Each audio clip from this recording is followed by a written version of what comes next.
Every now and then, you need to write a manifesto, but these days, I'm just an angry man who says no repeatedly to a proposed list of disasters techno-fixers sold to trick us. They're emerging ever faster from the same old techno-masters. Claims that they can nix climate change and turn a profit making green by going green. It turns me green, it turns me off, it turns the logic of the system back to finding better niches to commodify and mollify the masses without reaching back to root causes, while the same corporate leeches are taking out the stitches from the fraying cloth of ecosystems with, frankly, specious excuses for taking them to pieces. Experienced teachers, you cannot trust those bastards. They're far too damn strategic, and their PR arms work faster than you can appeal. We want a fair, binding, and equitable deal. We want climate justice in the streets of Copenhagen.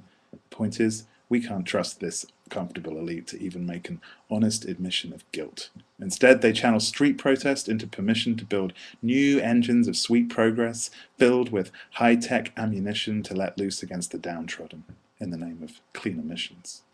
Listen.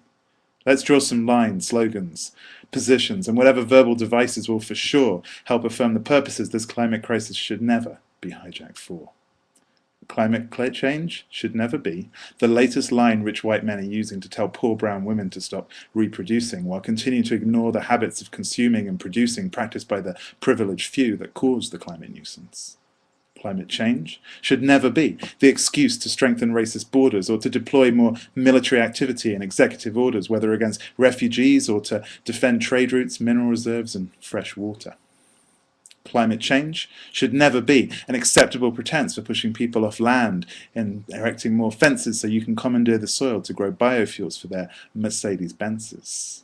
Climate change should never be the justification for sidelining environmental safety legislation so you can smear sunscreen nanoparticles into your skin on vacation or put nano solar panels on your McMansion.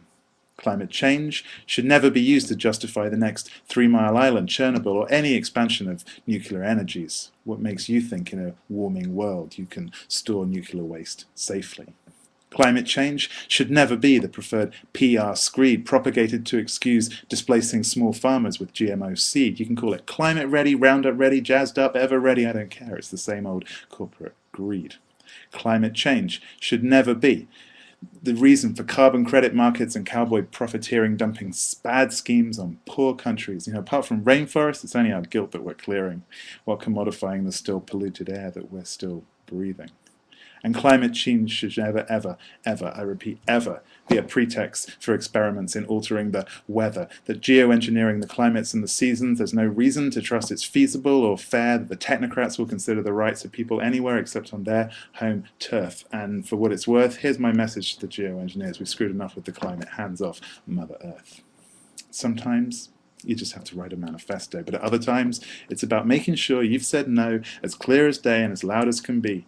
Most people on this planet already live in a state of emergency, and while climate change might indeed make their problems worse, when you're seeking climate justice, I think the justice should come first.